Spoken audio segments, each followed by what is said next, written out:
temendo ser atirados contra alguns rochedos, eles lançaram 4 âncoras da popa, desejando que amanhecesse. Mas os marinheiros procuravam fugir do navio, descendo o bote ao mar, com o pretexto de quererem lançar âncoras na polpa da proa. Agora, vai no capítulo 28 e o versículo 11, no capítulo seguinte aí de Atos, versículo 11. E após 3 meses, partimos em um navio de Alexandria, que invernara na ilha, cuja a insígnia era Castor e Pólux. Amém, gente? Eu vou ministrar, e tudo que eu vou falar está aqui no capítulo 27 e no capítulo 28. Para a gente deixar um pouco mais dinâmico, eu não vou ficar lendo e parando, e depois você pode ler na sua casa o capítulo 27 inteirinho, e o capítulo 28 inteirinho, que é essa história que eu vou ministrar, é esse texto. E aí, Deus vai falar com você também na sua casa, quando você ler tanto o 27 quanto o 28. Amém, gente? Sente-se um pouco.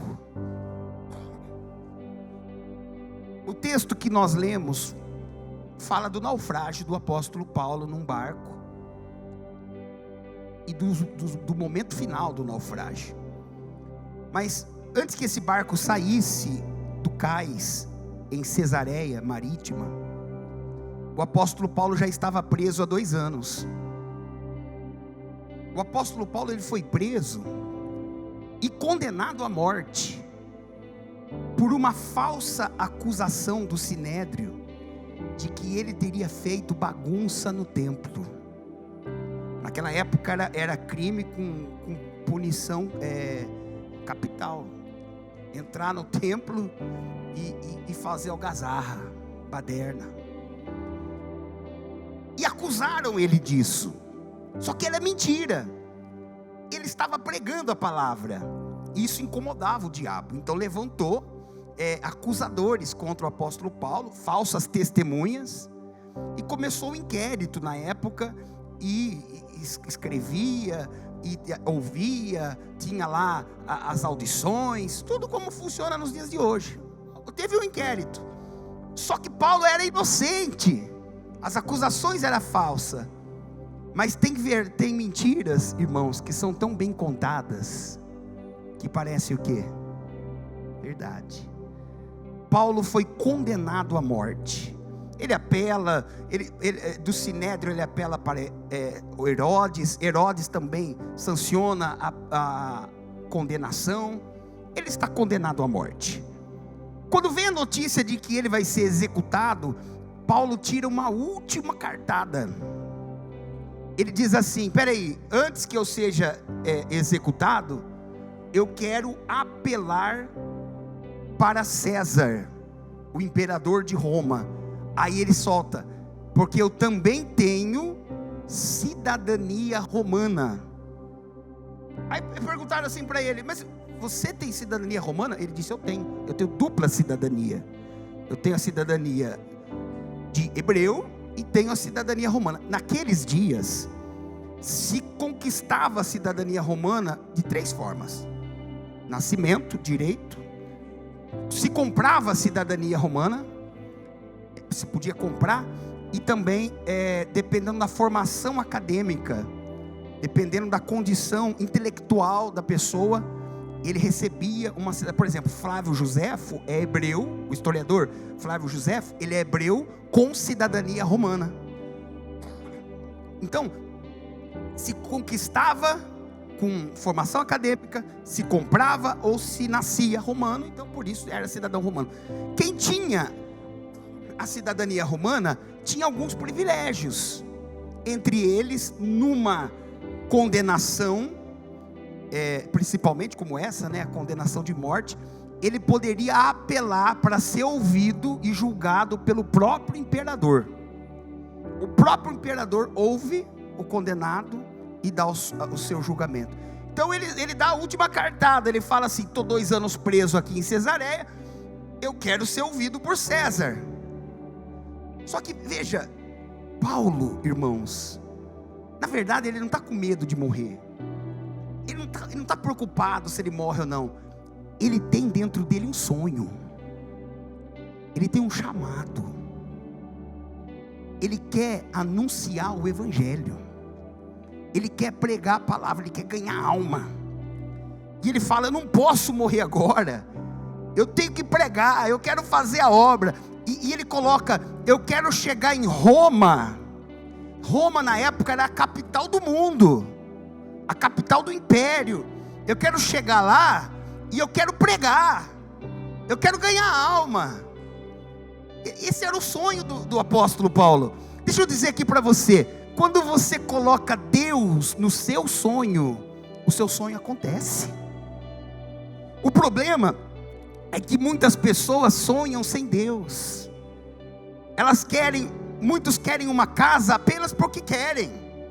Eu quero um carro apenas porque eu quero ganhar bem apenas porque eu quero. Não há um propósito maior em cima disso. E quando você não tem Deus no seu sonho, você conta apenas com a sorte. Mas quando você coloca Deus nos seus projetos, eu quero uma casa para a glória de Deus, o meu carro é para a glória de Deus, o meu dinheiro, os meus recursos, o que eu ganho, o que eu tenho, o que eu sou, é para a glória do meu Deus. Aí a coisa muda de figura.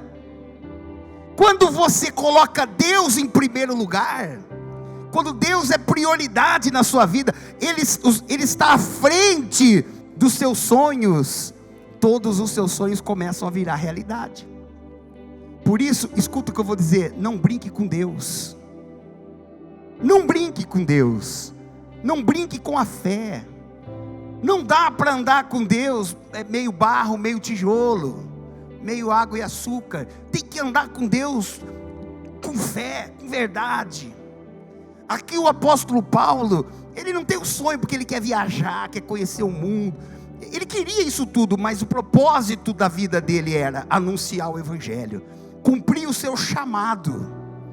Então ele apela, ele fala: eu quero ser ouvido por César. Só que trouxeram Paulo até o barco para ele ser levado até César. E detalhe, né? Nós somos muito parecidos com o apóstolo Paulo nessa questão da dupla cidadania, viu? Porque você e eu temos dupla cidadania. Nós temos a cidadania terrena e temos também a cidadania celestial.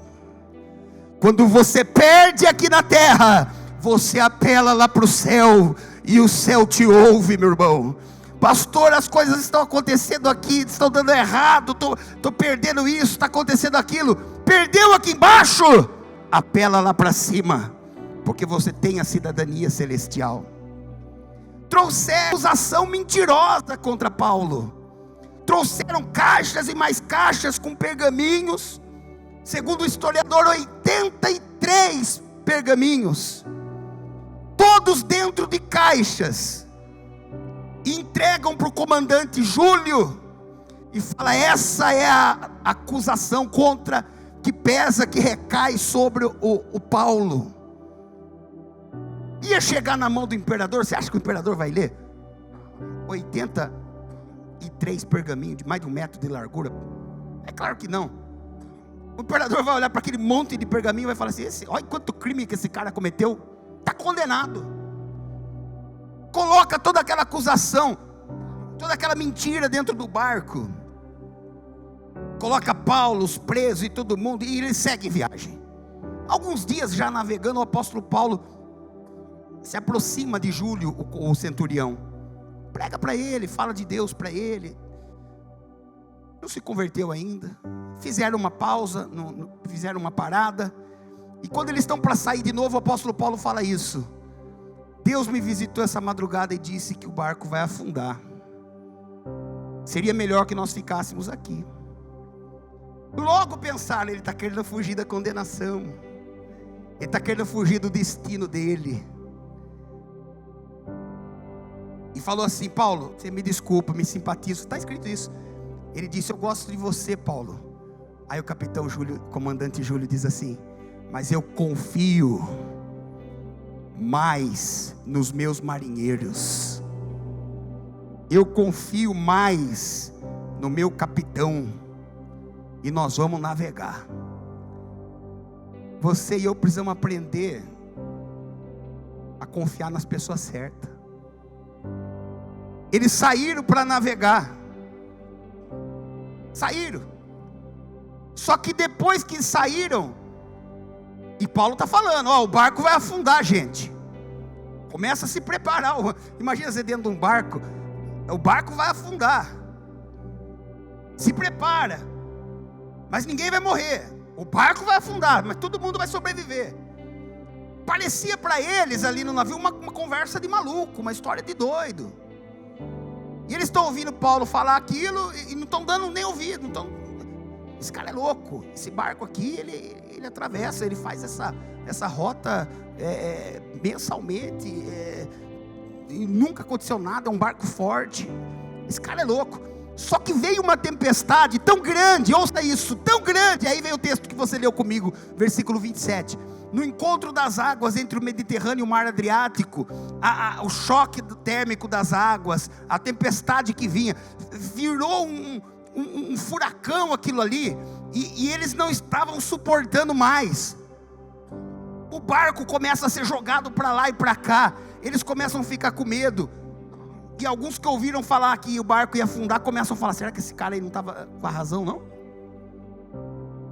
Eles começam a entrar em pânico. O barco começa a se quebrar, começa a se ouvir o barulho da madeira trincando, da madeira quebrando. Nesse tempo, todos os marinheiros do barco desceram num bote, fingindo que iriam pegar a âncora, mas está escrito lá, eles pretendiam fugir, iam deixar o Júlio lá com a bucha na mão, ia deixar todo mundo para trás. Então olhem quem você confia. Deixa eu dizer para você, todo mundo é 10 até a hora da tempestade. Todo mundo é 10 até a hora da calúnia, até a hora do problema. São nos momentos de tempestade que você vê quem fica no seu barco. São nos momentos de luta que você vê quem são os marinheiros que abandonam. Aqui o apóstolo Paulo fala assim para o capitão, para o comandante Júlio: comandante, fala para os marinheiros voltar para o barco, porque se eles não voltarem para o barco, eu não vou poder salvar a vida deles. Olha que conversa de maluco. Como é que ele vai salvar a vida de 276 pessoas? Mas agora o comandante está com medo. O comandante fala: marinheiro, volta para tudo, entra no barco. Numa última tentativa de parar com aquilo, eles pegaram as 4 âncoras do barco, jogaram uma de cada lado, porque a âncora no barco é como se fosse puxar o freio de mão do carro. Eles lançavam o prumo, não conseguia achar rocha, só que estava escuro, está escrito aqui, é meia-noite, não via nada. Então eles lançaram as âncoras, e eles falaram: se o barco parar, a gente espera amanhecer e ver o que dá amanhã. Só que eles jogam as 4 âncoras, e a força das águas, das ondas eram tão grandes, que jogou a âncora de volta para dentro do barco. E a âncora caía de volta dentro do barco e rachava a proa. E aí veio uma última investida, uma última onda, que jogou o barco tão alto, que quando o barco cai de volta, ele racha no meio. E é nessa hora o apóstolo Paulo grita: homens, não tenham medo. Seria bom que vocês tivessem me ouvido antes, mas agora que nós já estamos nessa, não tenham medo. Pula do barco e começa a nadar. Aí alguns começam a gritar: eu não sei nadar, eu não sei nadar. Aí ele diz: agarra em pedaços de madeira, e começa a bater a perna, começa a nadar. Não via nada, não sabia se tinha terra, se tinha, o que tinha em volta. Mas eles fazem o que Paulo falou, e vai batendo a perna, e vai batendo, e vai nadando. A gente não sabe quanto tempo eles nadaram, mas pela ação divina, todos nadaram e chegaram no mesmo lugar. Porque quando Deus está num propósito, as pessoas caminham na mesma direção. Eles não sabiam para onde estava nadando, mas chegaram no mesmo lugar. A hora que chegaram, descobriu-se depois que o nome daquela ilha era Malta. A ilha de Malta existe está lá até hoje. E eles chegaram na ilha de Malta com frio, eu imagino, quase que hipotérmicos, tremendo, falando assim: ai, quantos morreram, quantos se perderam. E alguém teve a ideia: vamos contar. Tinha 276, vamos ver quanto sobrou. E quando contaram, contou-se 276 pessoas. Nenhuma vida se perdeu. Então, escuta o que eu quero falar para você. Primeiro, essa tempestade não veio para matar ninguém da sua casa. Ninguém vai se perder quando Deus toma o controle das coisas. Pastor, mas o diabo se levantou contra eles. Quem falou que o barco ia afundar, irmão? Foi Deus. Deus disse: eu vou afundar o barco. Deus falou: eu vou afundar o barco. Não vai morrer ninguém, mas eu afundo esse barco. Eles chegaram na ilha com frio, quase morrendo de hipotermia, nadando horas e horas. Os moradores da ilha na época eram os bárbaros. Se você conhece um pouco da história do Império Romano, você sabe que no futuro, depois do cristianismo se instituir por todo o império, os bárbaros deram muito trabalho para Roma. Só que nessa época eles eram na deles, eles ficavam ali. Eles foram provocados, para a guerra no futuro. Mas nesse tempo eles habitavam ali em Malta e eram felizes ali. A hora que chegou aquele monte de homem náufrago na ilha, a primeira atitude daqueles bárbaros, olha só, foi fazer uma fogueira, segundo o historiador, de 3 metros por 3 metros, fogo muito alto, para aquecer aqueles 276 homens, com frio, molhados. Os bárbaros traziam comida e falavam: coma, beba essa água, essa infusão, isso e aquilo. Tentava acolher aqueles homens. Eles estavam sendo bons anfitriões. E nesse meio tempo corria o papo entre os do navio. Poxa, você viu o que o Paulo falou? Falou que ia afundar e afundou mesmo. Falou que ninguém ia morrer, ninguém morreu mesmo. Esse homem tem um mistério, esse homem é de Deus. Esse homem é um homem santo. Então agora, depois do naufrágio, depois que o navio afundou, a palavra de Paulo para eles tem peso. Então tem coisa que Deus permite acontecer na sua vida, para mostrar para o mundo que Ele é na sua vida. Tem coisa que acontece que no primeiro momento você fala: poxa, por que Deus deixou? Mas depois, quando você vê a história toda desenhada, você fala: era Deus cuidando de mim. Então, se você tem passado por tempestades, se ventos estão balançando o teu barco, parece muitas vezes que ele afundou, deixa eu dizer aqui para você: Deus vai colocar um peso na tua palavra, Deus vai colocar uma unção na sua boca. Você precisa se lembrar do seu propósito, do seu chamado, do que Deus tem para você. Não se desvie do foco, coloca Deus no seu sonho. Faça primeiro por Deus e não por você mesmo. Faça a vontade de Deus em primeiro lugar. Entre escolher você e Deus, escolha sempre Deus, porque Ele sempre vai com você. O apóstolo Paulo, ele está agora na ilha, a fogueira aquece as pessoas, estão bebendo, estão conversando, os homens, marinheiros, ladrões, estão falando: esse homem é santo. E o fogo começou a apagar. A hora que o fogo começou a apagar, Paulo se levanta e fala: vou pegar lenha para atiçar o fogo. Deixa eu dizer para você, quem é da fé, não consegue ver o fogo se apagando, sem fazer nada.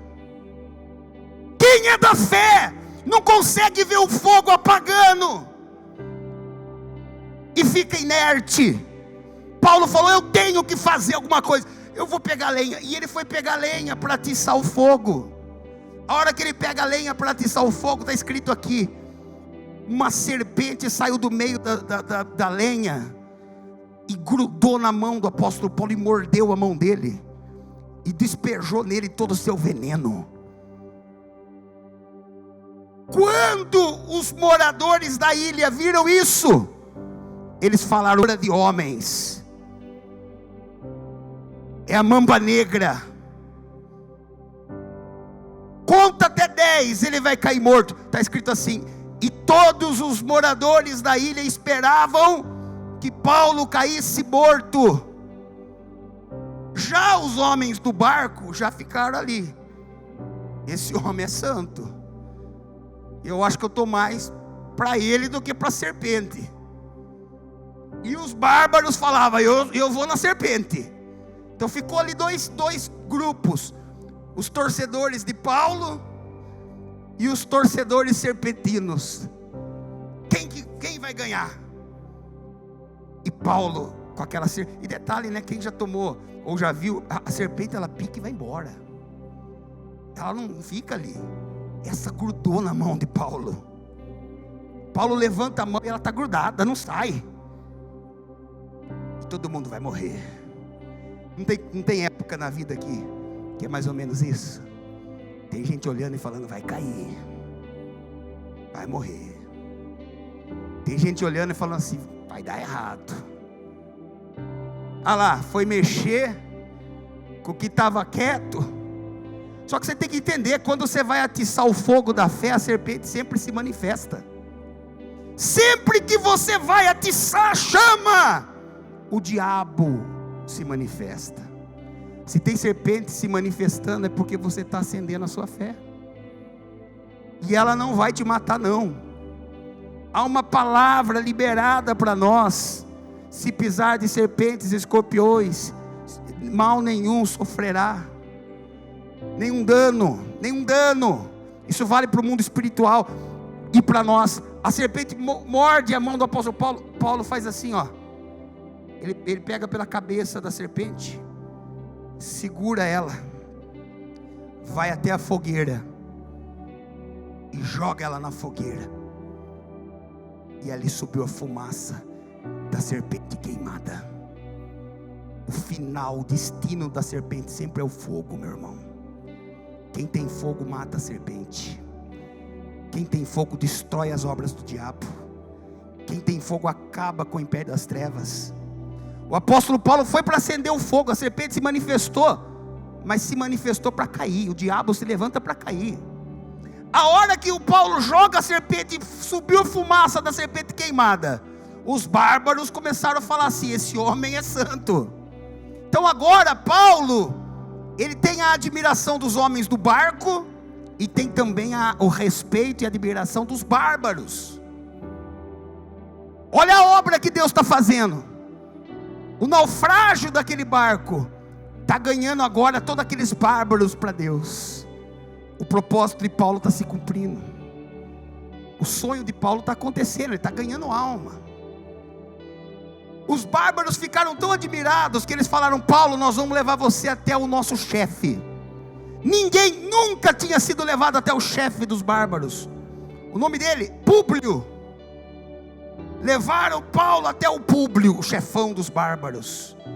Ninguém nunca chegou até o Públio. E ele prega, trouxeram ele e falou: esse aqui tomou a picada da serpente, ficou vivo. Esse homem tem alguma coisa.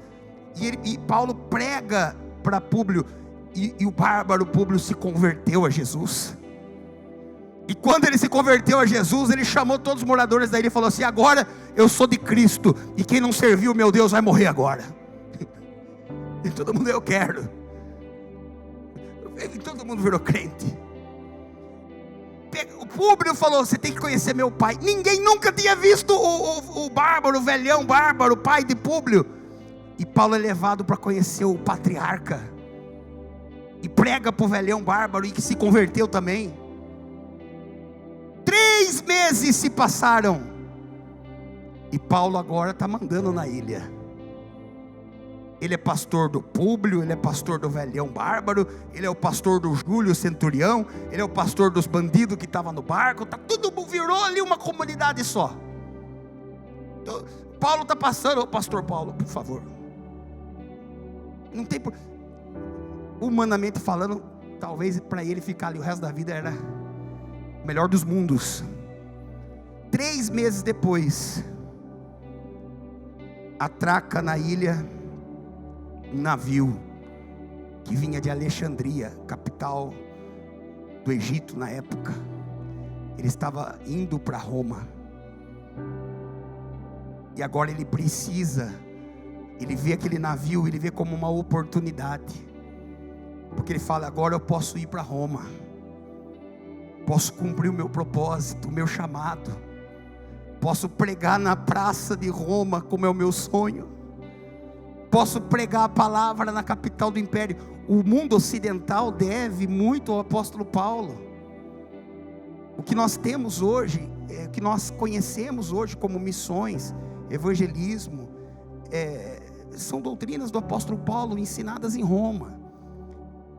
Paulo fala, eu tenho que ir para Roma. Alguns falaram assim, Paulo, mas e se você chegar lá e prenderem você? Você foi condenado à morte. Aí morto você não vai pregar para ninguém. Aí o apóstolo Paulo fala, então, quando o navio afundou com ele todas as 83 cartas, os 83 pergaminhos que levavam acusação contra mim, todas as mentiras que tinham escrito sobre mim, todas as mentiras que estavam lá escritas, que eram falsas, provas forjadas, estão no fundo do mar. Paulo vai ser condenado pelo Império Romano em outra época, por outro imperador romano, não por esse, porque ele vai chegar em Roma agora e vai pregar a palavra. Paulo tem tanta liberdade agora para pregar, para você ter uma ideia, que ele pregava na praça. A praça que Paulo pregava fica perto do Coliseu, tem um memorial para ele ali.